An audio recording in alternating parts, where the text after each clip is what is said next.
ان کے پاس دلیل نہیں ہوتی. تو پی ٹی آئی جو یہ انتخابی اصلاحات تھیں وہ اسی طرح کا تھا کہ بھئی وہ جو اس وقت کی اپوزیشن تھی ان کے ساتھ مذاکرات کرنے کے لیے تیار نہیں تھے، بیٹھنے کے لیے تیار نہیں تھے، الیکشن کمیشن کو پوچھنے کے لیے تیار نہیں تھے، اور وہ یہ کہتے تھے کہ جی یہ تو ہماری جاگیر ہے، یہ ملک ہمارے باپ دادا نے جاگیر ہمیں تحفے میں دی تھی، جس طرح یہ تحفے انہوں نے جو توشہ خانے کے تحفے بیچ دیے ہوئے ہیں، اسی طرح ہی تحفہ پاکستان کو بھی شاید سمجھ رہے تھے کہ جس طرح کھلواڑ آئے کھلواڑ کریں، جو دل میں آئے وہ کریں گے ہم، قانون بھی وہی ہے جو ہماری زبان سے نکلے گا، آئین وہی ہے جو ہم سوچیں گے.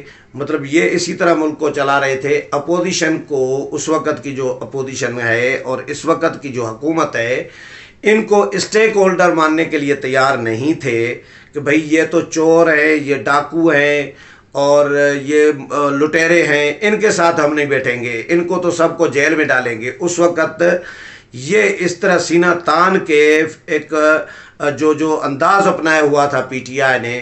تو آج پی ٹی آئی کی حالت قابل رحم ہے. ابھی عمران خان صاحب جو ہے جس طرح بنی گالہ میں اپنے سینئر دوستوں کے ساتھ بیٹھ کر سر پکڑ کے میٹنگ کر رہے ہیں، تو جو خبریں آ رہی ہیں پی ٹی آئی کی طرف سے، پی ٹی آئی کے بیٹ رپورٹرز جو دے رہے ہیں، وہ مجھے ان کی حالت دیکھ کر ترس آنے لگی ہے کہ بھئی اب عمران خان صاحب کہہ رہے ہیں کہ جی جسٹس قاضی فائز عیسیٰ کے خلاف جو میں نے ریفرنس دائر کیا تھا تو وہ نہیں کرنا چاہیے تھا، یہ وزارت قانون نے کیا تھا.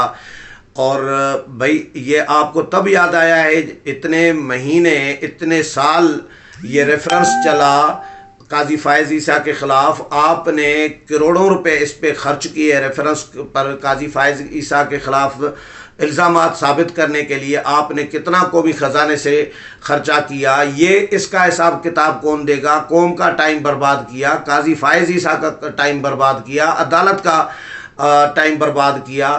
اب آپ جب ہار چکے ہیں تب آپ کہہ رہے ہیں کہ جی یہ تو نہیں ہونا چاہیے تھا کیونکہ آپ ہار گئے. تو آپ اسی طرح ہی کر رہے ہوتے ہیں، پی ٹی آئی اسی طرح ہی کر رہی ہوتی ہے. پرویز الہی صاحب اور ادھر جو پنجاب میں انہوں نے ڈرامہ رچایا ہوا ہے وہ بھی اسی طرح الیکشن کنٹیسٹ بھی کیا، الیکشن جب ہار گئے تو اب کہہ رہے ہیں کہ جی نہیں جی وزیر اعلیٰ نے تو جو استعفیٰ ہے وہ ٹھیک نہیں دیا، وہ غیر آئینی ہے اور غیر قانونی استعفیٰ تھا تو وہ منظور ہی نہیں ہوا جی.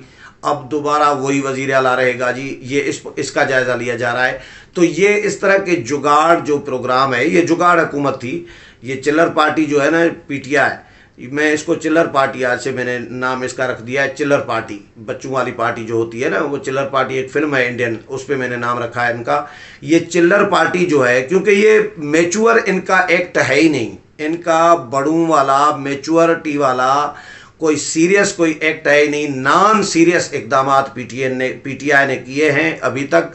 تو انہوں نے جب وہ آپ شکر ادا نہیں کرتے نا، جب ناشکرے بنتے ہیں، کوئی بھی آپ کو نعمت اگر کہیں سے مل جاتی ہے قدرت کی طرف سے ہوتا ہے، لیکن وہ جب آپ اس کی ناشکری کرتے ہیں تو پھر آپ سے خدا چھین بھی لیتا ہے. تو یہ پی ٹی آئی کے ساتھ وہی ہوا ہے کہ ان سے اقتدار چھینا گیا. اس طرح رسوا کیا ہو کے نکلے ہیں کہ اس طرح کوئی حکومت شاید نہیں نکلی ہوگی، کوئی وزیر اعظم اس طرح نہیں نکلا ہوگا. اور آخر تک، آخری بال تک لڑنے کے اعلانات کرتے رہے اور بال اٹھا کر اور جو وکٹیں تھی وہ بھی اٹھا کر وہ بھاگ جاتے. یہ تو اندازہ کسی نے کیا نہیں تھا.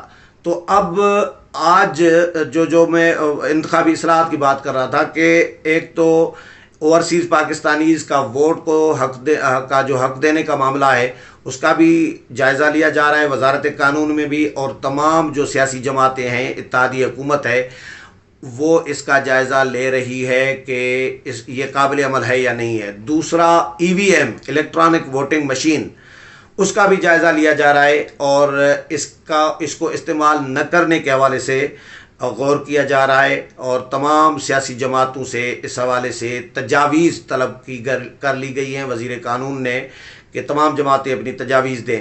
میں سوچ رہا تھا کہ اگر پی ٹی آئی اس میں اس وقت اگر تھوڑی سی بھی عقل ان کے پاس ہوتی، جو تھی نہیں، کہ ان جماعتوں کو ظاہر ہے ان سے تجاویز لے لیتی، ان کی ساری تجاویز تو ضروری نہیں ہے نا کہ ساری تجاویز کوئی نون لیگ کی یا پیپلز پارٹی کی یا JUI کی ماننی تھی. 4 تجاویز اپنی منوا لیتی، 4 ان کی منوا لیتی، اپوزیشن کی مان لیتی، تو یہ پھر انتخابی اصلاحات متفقہ بھی ہو سکتی تھیں اور یہ قابل عمل بھی ہو سکتی تھی. لیکن انہوں نے اپنی ذاتی جاگیر سمجھ کے جس طرح انتخابی اصلاحات بھی کی کہ بھائی ہماری مرضی ہے، جس طرح ابھی عمران خان کہہ رہے ہیں کہ بھائی میرا تحفہ میری مرضی، یعنی مجھے تحفہ ملا تھا، میری مرضی ہے، میں نے بیچ دیا. لیکن عدالتوں نے کہا ہے نہیں ایسا نہیں ہے بھائی، آپ کا تحفہ نہیں ہے، آپ کو ملا تھا وزیر اعظم کے عہدے کی وجہ سے، آپ کو پرسنل کیپیسٹی میں نہیں ملا تھا. تو بہرحال عمران خان صاحب نے اور PTI نے انتخابی اصلاحات میں اسٹیک ہولڈر اگر اس وقت سمجھتے ان جماعتوں کو تو پھر آج یہ نوبت نہ آتی. آج یہ جماعتیں 10 جماعتیں ہیں پارلیمنٹ میں، اگر 10 جماعتیں کوئی انتخابی اصلاحات آپس میں کر لیتی ہیں تو پھر PTI کیا کرے گی جی؟ زیادہ سے زیادہ عدالتوں کے دروازے کھٹکھٹائے گی. عدالتوں کے دروازے کھٹکھٹانے سے کیا یہ ہوگا کہ جی عدالتیں دیکھیں گی نا کہ بھائی ایک جماعت ایک طرف ہے، باقی 10 جماعتیں دوسری طرف ہیں، تو 10 جماعتوں کو اہمیت یا ویٹ دے گی عدالت یا ایک جماعت کو PTI کو؟ تو PTI کی مرضی اور خواہش جو ہے، میرا نہیں خیال کہ اب آگے چلنی ہے. جو مرضی یہ چل چکے. اب PTI جو ہے ماضی کا قصہ بن چکی. جو 10 سال کا پروجیکٹ تھا عمران پروجیکٹ، وہ 3 سال میں 3.5 سال میں ختم ہو چکا، ٹھس ہو چکا. اب آگے کی کہانی عمران خان کی اور PTI کی مجھے نظر نہیں آ رہی. دوسرا جو الہان عبداللہ عمر صاحبہ آئی ہے، امریکی کانگریس وومین، انہوں نے جو ملاقاتیں کی ہیں تو عمران خان سے بھی ملاقات کی ہے، انہوں نے بنی گالہ بھی گئی ہے. تو رانا ثناء اللہ وزیر داخلہ جو ہیں، انہوں نے عمران خان سے سوالات اٹھائے ہیں کہ خان صاحب آپ تو ابھی تک ڈنڈورا پیٹ رہے تھے کہ امریکہ نے آپ کے خلاف سازش کی ہے، پھر آپ امریکی خاتون کے ساتھ کیسے ملے؟ یہ تو بتائیں کہ آپ ہمارے خلاف الزامات لگا رہے تھے کہ ان جماعتوں نے، سیاسی جماعتوں نے، اپوزیشن کی جماعتوں نے، اس وقت کی جو اپوزیشن تھی، انہوں نے امریکہ کے ساتھ مل کر سازش کی ہے.